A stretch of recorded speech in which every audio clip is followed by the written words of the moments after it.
5월 가정의 달입니다. 여러분 가정과 범사 위에 하나님의 크신 은혜가 임하기를 축복합니다. 부모님들은 자기 자신의 소망이 별로 없습니다. 즉 자기 자신을 위한 것들이 별로 없죠. 부모의 소망이라면 대부분 자녀들이 잘 뛰었으면 하는 겁니다. 잘 살았으면 하는 것. 그게 부모님의 소망이죠. 제 시골 친구 아버님은 그 옛날 초등학교 나오기도 어려운 시절에 도시로 유학을 보낼 정도였습니다. 그 할아버지 할머님들이 대단한 분들이었죠. 그러다 보니까 논밭을 다 팔고 유학 보냈으니까 먹고 살기가 그렇게 쉽지 않았던 것으로 보여졌어요. 제 눈에는. 그래도 그 부모님은 가난함 속에서도 농가밭을 팔아서라도 자식 잘 되기를 바라며 그 옛날에 먼 유학까지 보냈으니까 참 대단한 부모님들이시기도 하죠. 이렇게 부모님들은 어릴 때부터 장성하여 결혼하고 난 이후에도 계속하여 자녀를 돌아봅니다.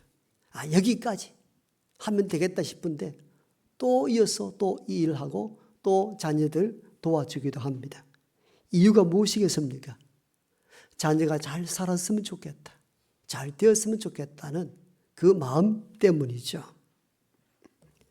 제가 어떤 시를 읽다가 마음이 좀 다가와서 이러면 함께 나눕니다. 진경산수라 하는 선경 시인이 쓴 시인데 오늘의 부모의 마음을 잘 보여주는 내용들이 나와 있습니다. 같이 한번 보시면 좋습니다. 자식이라는 게 젖을 떼면 다 되는 줄 알았다. 새끼라는 게 제 발로 걸어 집을 나가면 다 되는 줄 알았다. 시도 때도 없이 아버지 돈, 그래서 돈만 붙여주면 다 되는 줄 알았다. 그런데 글쎄 어느 날 훌쩍 아내가 집을 났으며 저기 미역국 끓여 놓았어요. 나 아들에게 갔다 오겠어요. 나는 괜히 눈물이 났다. 이제는 내 아내까지 넘보다니 이놈의 자식. 그러는 거예요. 저는 이 마지막 구절이 마음에 짠 와닿더라고요. 이제는 내 아내까지 빼앗는구나. 이놈의 자식. 여기는 언제까지 바라보아야 되는가 하는 자조감과 동시에 끝없이 베풀어야 되는 부모의 마음들이 상존해 있는 식구야. 이놈의 자식아. 언제까지여야 하나. 그렇죠. 이게 저는 이 시를 읽다가 부모님들의 마음이 이러하시겠구나. 젖을 떼면 끝나거니 학비를 대면 끝이 나겠니. 대학 졸업하면 되겠지. 결혼하면 알아서 살겠지. 웬걸 아이를 또 봐줘야 되고. 이놈의 자식 이제는 내 아내도 빼앗는구나. 여러분 이게 부모의 마음인 것입니다. 부모님은 끝없는 자식에 대한 관심과 소망으로 살아가는 존재라 이렇게 볼 수가 있습니다.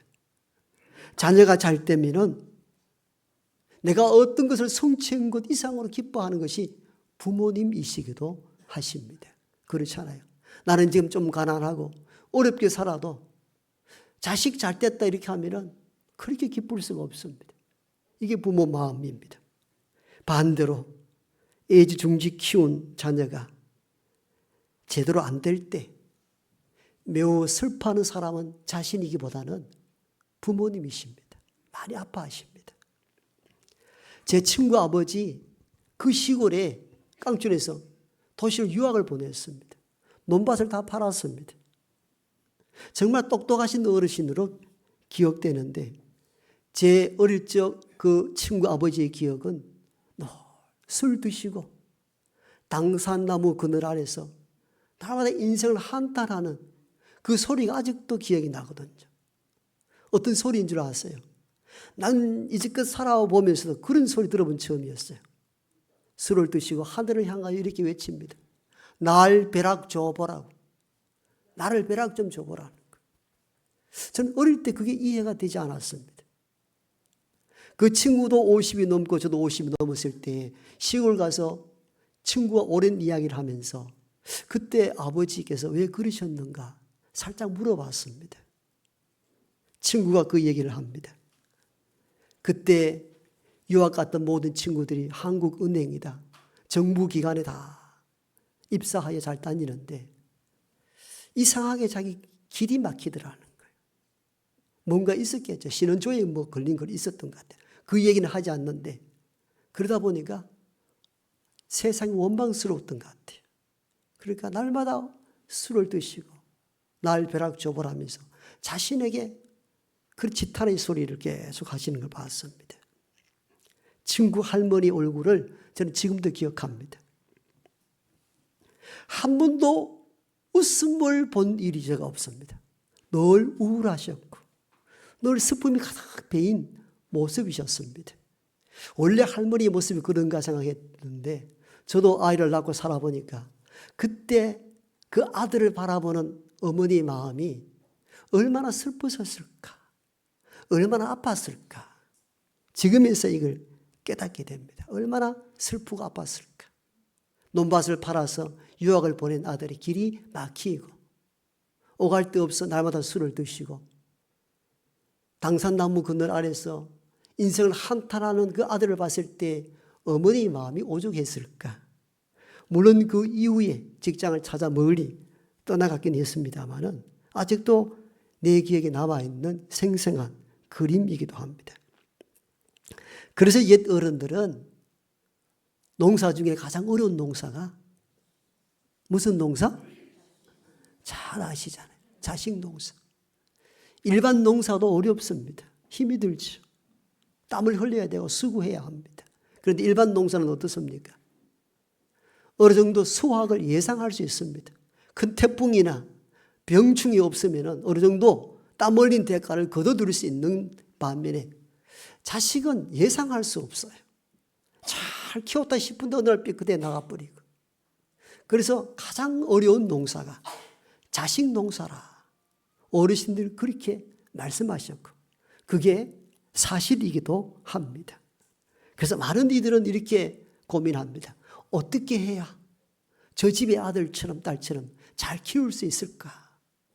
이게 우리 궁금증이잖아요. 이게 궁금한 내용들이잖아요. 오늘 여기에 대하여 성경은 이렇게 말씀합니다. 마땅히 행할 길을 아이에게 가르치라. 그리하면 늙어도 그것을 떠나지 아니하리라. 잠언 22장 6절 말씀입니다.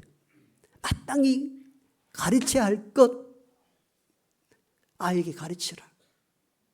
늙어도 그것을 떠나지 아니하리라. 그럼 자녀를 어떻게 양육해야 되고 뭘 해야 합니까? 교육 전문가들, 부모 교육 전문가들이 내놓은 답변들이 많죠. 인터넷 찾아보면 다 나옵니다. 그러나 여기는 교회이고 하나님의 말씀을 대언하는 자리이기 때문에 기독교적 관점, 성령의 관점에서 어떻게 자녀를 양육해야 되는지에 대한 딱 한 가지만 말씀드립니다. 그건 우리의 자녀들로 하여금 하나님을 바로 믿도록 만드는 겁니다. 이게 부모가 자녀에게 해야 될 가장 큰 교육이고 가장 큰 선물인 줄로 믿습니다. 왜냐하면 자녀는 하나님이 주신 선물이거든요. 신이 주신 선물이단 말이죠. 시편 127편에 보면요.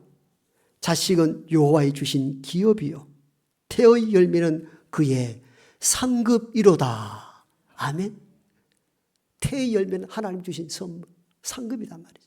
하나님의 것이 우리 부모의 것이기 전에 하나님의 것이 우리 가정에 주신 거예요.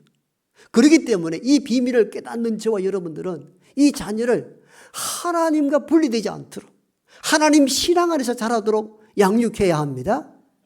이걸 잊어서는 안 돼. 우리 이것을 많이 놓치고 살아갑니다. 유대인들은 철저한 교육이 있죠. 이를 우리는 세마 교육이라 합니다. 세마는 히브리어인데 들으라 그 말입니다. 신명기 6장 4절로 9절을 보면은 이스라엘아 들으라 하면서 들려주는 메시지를 전하고 있습니다. 그래서 우리나라 번역으로는 이스라엘아 들으라 말하지만도 히브리 번역판은 세마 이스라엘 이렇게 표현합니다. 그러니까 첫 단어가 들으라. 뭘 들어야 하는가? 여러분 들으셔야 할 것이 있습니다. 너희 하나님 여호와는 오직 하나인 여호와시니 너는 마음을 다하고 성품을 다하고 힘을 다하여 너희 하나님 여호와를 사랑하라. 이스라엘 백성들아 좀 들어보아라. 이걸 꼭 들어야 한다. 너희의 하나님 여호와는 오직 유일한 한 분이시니 오직 하나님만 사랑하라. 그리고 오늘날 내가 너에게 명하는 이 말씀을 너는 이 마음에 새기라. 돌판에 새기는 것이 아니라 마음에 새기라. 그리하여 너 자녀에게 부지런히 가르치라. 집에 앉았을 때이든지 길에 갈 때이든지 누웠을 때이든지 일어날 때이든지 너 자녀에게 강론할 것이며 손목에 메어 기호로 삼고 이마 붙여 표를 삼아 가르치라는 것입니다. 이게 유대인들의 교육법 세마 교육입니다. 신명기 6장 4절로 9절을 보면은 내용이 딱 하나입니다. 오직 하나님. 자녀에게 뭘 가르쳐야 된다.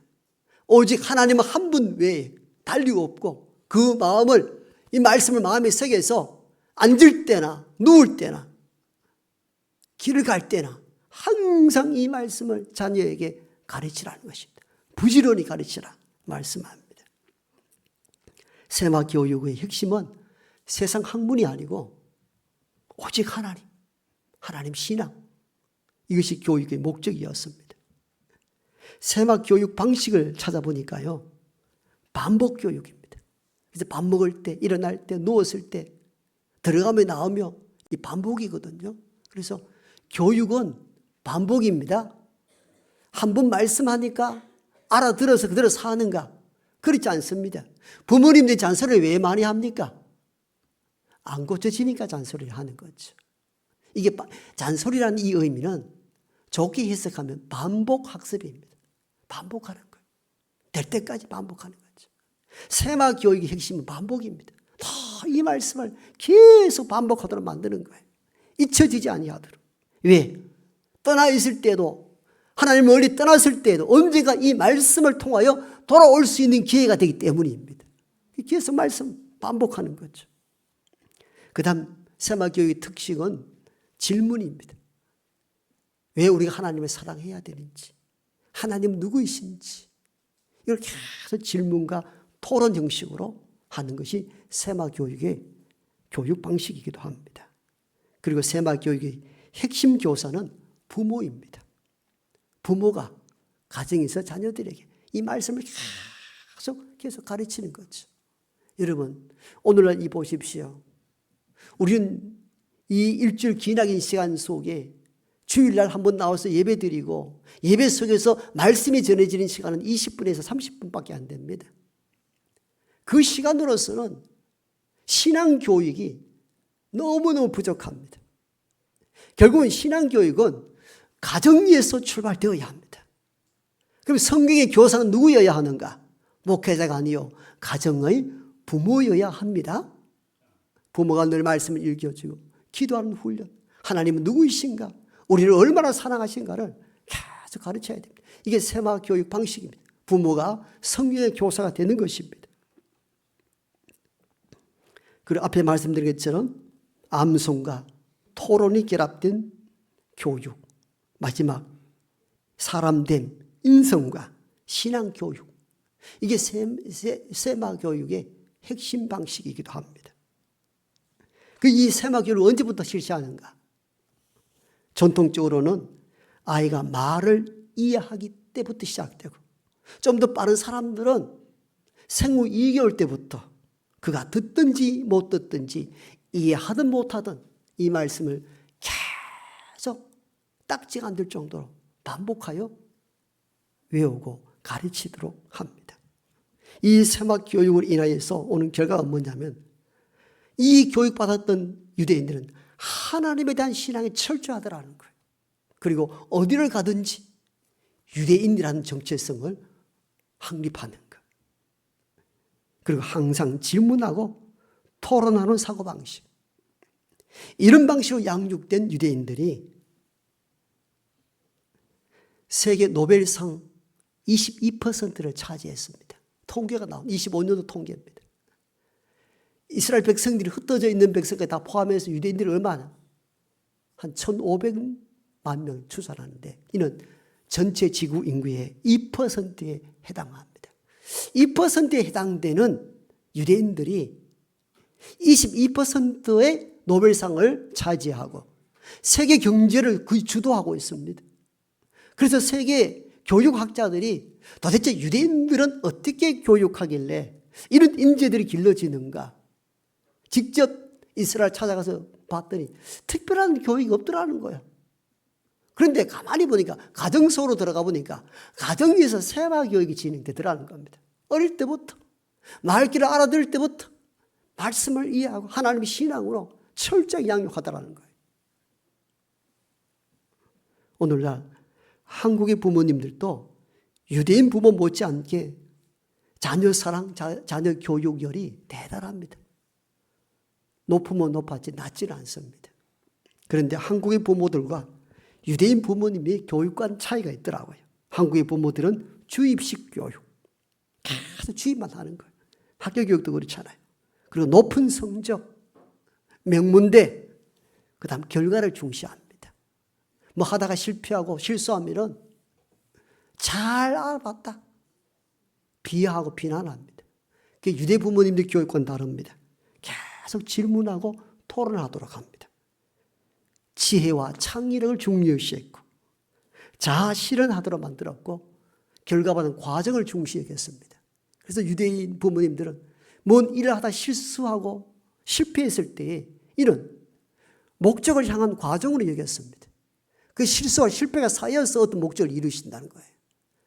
분위기가 달라진다는 거죠. 그리고 가장 결정적인 차이는 뭐냐? 유대인 부모는 자녀에게 신앙교육을 가장 우선시했습니다. 우리는 신앙은 부수적인 것으로 여깁니다. 여러분 입시철이 되어 보십시오. 엄마 나 학원 가야 돼. 엄마 나 공부하러 가야 돼. 그래 성적이 중요하지. 이때 조금 신앙 좀 덜 해도 돼. 끝나고 난 뒤에 잘 믿으면 되지 뭐. 신앙을 우선적으로 보는 것이 아니라 부차적인 것으로 본다는 거예요. 여러분 이게 얼마나 위험한 일인지 몰라요. 저는 신방을 다니다가 그런 경로로 인하여서 내 자녀들이 세상적으로 성공해 보이는데 믿음에서 이탈되고 방탕한 삶을 사는 그 자녀를 둔 부모의 눈물을 많이 봤어요. 돌아보니 그것이 위험한 교육법이었다는 것을 늦게야 깨달았기 때문입니다. 여러분 어릴 적부터 우리 아이들에게 하나님을 알게 하고 하나님 믿음 가운데 살도록 신앙 교육해야 합니다. 이게 자녀를 위한 일이고 자녀를 살리는 교육 방식입니다. 우리의 자녀들이 믿음을 탄탄하게 가지고 있을 때는요, 어떤 환란과 풍파가 일어나고 가끔 실수하고 넘어져도 다시 일어설 수 있는 힘이 있습니다. 왜? 하나님에 대한 신앙이 있기 때문이에요. 이 신앙이 얼마나 중요한지 몰라요. 오늘 우리의 부모님들이 자녀들을 애틋하게 여기고 보호하고 사랑하지만도 언제까지 품에 안을 수 있습니까? 품에 있기보다는 나가서 살다가 훨씬 많습니다. 그가 어떻게, 뭘 위하여, 이 시간 어떻게 시간을 때우는지도 모릅니다. 가끔은 우리의 자녀들이 잘못된 일로 경찰서에 들어갔을 때 대부분 부모님들이 첫 마디가 우리 애가 이럴 줄 몰랐다. 우리는 아닐 겁니다. 이렇게 얘기한다는 거예요. 왜? 집 밖에서 삶을 그만큼 모른다는 것입니다. 집 밖에도 나갔을 때 부모가 보호와 감찰이 가능합니까? 불가능합니다. 그를 붙잡아 줄 수 있는 근거와 힘은 어디서 나옵니까? 결국 신앙에서 나오는 거거든요. 그래서 부모님들은 끝까지 보호하고 보호를 못한다면 그 자녀들을 어떻게 해요? 하나님께 맡기는 거예요. 하나님이 감찰 안에 있도록 믿음으로 살아가도록 하는 것이 자녀를 살리는 길입니다. 우리 믿음이 없을 때 어떤 일이 일어납니까? 성공한 듯 하나 세상의 미혹이 흔들려서 유혹에 빠져 넘어지기도 합니다. 실패했어도 넘어질 때 일어날 수 있는 힘을 잃어버리고 맙니다. 어떤 상담 프로그램을 봤는데 어머니가 나왔어요. 문제가 뭐냐? 잘 키운 딸이 대학 들어가더니 그때부터 소식이 엉켜서 7년을 전화 한 번 안 하고 만나지 않고 7년의 세월을 보냈다는 겁니다. 그 상담사가 물었습니다. 어떤 일이 있었나요? 어머니가 울면서 이런 얘기를 합니다. 이 딸이 나의 친구처럼 너무 친하게 잘 지냈는데 대학을 통학하는데 가는데 오는데 한 3시간, 4시간 걸리니까 힘이 드니까 학교 옆에 방을 좀 얻어줬으면 좋겠다. 어머니가 거절했습니다. 예. 여자아이니까 위험할 것 같기도 하고 또 가까이 두면 좋겠다는 생각 때문에 늘 통학하도록 합니다. 그 딸아이는 알바를 해서 집을 하나 구하고 원룸을 구하고 계약을 걸었습니다. 계약은 얼마 안 되니까 걸었는데 중도금 잔금 치르려니까 목돈이 들어갑니다. 그래서 어머니에게 부탁을 했어. 엄마, 잔금을 치러야 돼. 근데 엄마는 거절해버렸습니다. 그러더니 아이가 그때부터 담을 쌓기 시작한 거예요. 모든 전화를 거절합니다. 악착같이 알바를 하루에 5, 6개 해가면서 결국은 잔금을 치르고 원룸에 입주하여 대학 졸업하고 취업할 때까지 기나긴 7년 동안 한 번도 엄마를 찾지 않았습니다. 7년의 세월 지나는 동안에 엄마는 애가 탑니다. 근데 왜 찾지 않았냐 물었더니 자존심 때문에 못 찾았다고 이야기를 합니다. 그런데 딸아이의 이야기를 들어보니까 오빠와 자기의 차이를 편애를 너무 많이 하고 그런 거절들이 올 때에 더 이상 구차하게 구걸하고 싶지 않았다는 거예요. 그리고 그 당시에 집을 나가고 싶었던 것은 통학 거리가 멀었기 때문이 아니라 엄마 아빠 사이가 완전히 분리되었어. 더 이상 집이 지옥 같아서 떠나고 싶었다는 거예요. 엄마는 이를 몰랐던 것이죠. 남편과 별거 생활을 하다 보니까 딸이 친구같이 옆에 있었으면 좋겠다는 것이 어머니 마음이었습니다. 이 두 마음이 갈라진 거죠. 그 7년의 세월을 보낸 그 장면을 보면서 부모도 아프고 자녀도 참 아프구나. 그걸 바라보면서 우리에게 신앙이 얼마나 소중한 것인가를 깨닫게 되었습니다. 믿음이 얼마나 소중한 것인가. 믿음이 있었다면 저는 결정을 했겠는가. 이런 안타까움이 있었습니다. 왜냐하면 믿음은 모든 환경과 어려움과 환난들을 이겨낼 수 있는 하나님의 능력이기 때문입니다. 믿음 있는 사람은 잘 견뎌냅니다. 이해하는 폭도 넓어집니다. 창세기 보면 요셉 이야기가 나오잖아요. 아버지의 참 사랑을 받고 자랐습니다. 편애였죠. 형들은 들로 나가서 양을 치는 목자에 불과했다면 그런 채석옷, 우리 같으면 한복을 입고 늘 집에 아버지 품에 살았던 인물인데 형들이 시기로 인하여 어느 날 갑자기 애굽으로 팔려가게 됩니다. 노예로 전락하고 맙니다. 그 집 여주인이 요셉의 준삼을 보고 성적 유혹할 때 내가 하나님 앞과 내 주인 앞에 어찌 죄를 범할 수 있으리요 하면서 그걸 거절합니다. 오히려 강간 미수로 걸려서 모함당하여 옥살이하게 되잖아요. 그 험악한 세월을 누가 보여줄 사람이 있었나요? 부모도 형제도 아무도 없었습니다. 그런데 그는 끝내 견뎌내어 애굽의 총리가 됩니다. 여러분 그 과정들을 생각해 보십시오. 그때 무슨 힘으로 그 환난과 수모와 억울함을 견뎌낼 수 있는 힘이 어디서 나왔겠습니까? 하나님에 대한 믿음이 있었기 때문입니다. 그래서 성경에 보면 이렇게 표현합니다. 하나님이 요셉을 형통케 하셨느니라. 하나님 형통케. 어떻게? 믿음이 있었으니까요. 믿음이 있었으니까.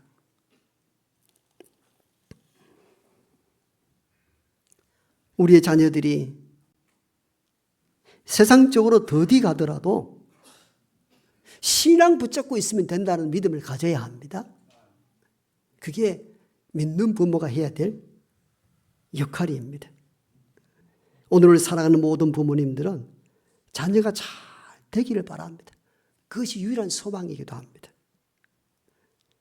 여러분 가정과 여러분 자녀들이 하나님의 복을 받고 잘 되기를 축복합니다. 잘 되었으면 합니다. 자녀가 어렵고 힘들 때는 더 아프죠. 슬프죠. 애틋하기도 하고 남보다 뒤처졌다 싶을 때 아프고 제자리 잡지 못할 때에 슬프기도 한 인생이 바로 부모입니다. 그러므로 오늘 잠언 22장 6절에서는 마땅히 행할 길을 아이에게 가르쳐라. 어릴 때 양육하는 건 대단히 중요합니다. 크면 이제 알겠지 아니에요. 어릴 때 훈육하고 바르게 신앙하도록 부모가 양육해야 합니다. 그럼 커서 방탕한 길을 걷는 자녀가 있는 부모는 어떻게 해야 합니까? 더 많은 눈물과 한탄으로 자녀 위에요 울며 기도해야 합니다. 울며 기도해야 합니다. 그때는 이미 훈육, 강요가 통하는 것이 아닙니다. 그때는 참 사랑과 삶의 본을 통하여서 자녀에게 감동을 주고 눈물로 기도하는 부모가 되어야 탕자 같은 자녀가 돌아올 줄로 믿습니다. 그럴 때 하나님께서는 성 아우구스티스가 사생활을 낳고 방탕 중에 있을 때 모니카 어머니는 30년 넘게 눈물로 기도했잖아요. 한 번은 로마에 가서 아들을 만나려고 했는데 아들이 나타나지 않았습니다. 그 교회에 들어가서 얼마나 울었던지 그 교회 감독이었던 암브로시우스가 사인을 듣고는 모니카에게 이렇게 말하죠. 어머니의 기도는 결코 헛되지 아니하며 땅에 떨어지는 법이 없습니다. 거기서 큰 힘을 얻고 다시 자녀의 눈물로 기도함으로 말미암아 그 방탕 중에 있는 아들이 돌아오게 되고 오늘 기독교의 신학대전을 지필하여 기초를 놓았던 인물이 성 아우구스티누스, 우리가 알고 있는 어거스틴 이야기입니다. 여러분, 자녀 위하여 뭔가 많이 물려주는 것 좋은 일이죠. 힘들고 어려울 때 경제적으로 도움 준다면 좋을 수 있죠. 그러나 물질은 있다가도 없어질 수 있잖아요. 영혼이 변하지 않는 자녀에게 줄 수 있는 유일한 좋은 선물은 하나님의 신앙입니다. 이 어린이 주일을 통하여 우리 모든 부모님 세대들은 이걸 꼭 마음에 새길 수 있기를 원합니다. 내 자녀에게 줄 수 있는 최고의 선물은 하나님을 알게 하는 것, 믿음이라는 것을 깨닫고 믿음을 전수하여 복받는 우리 모든 가정들 되기를 소망합니다.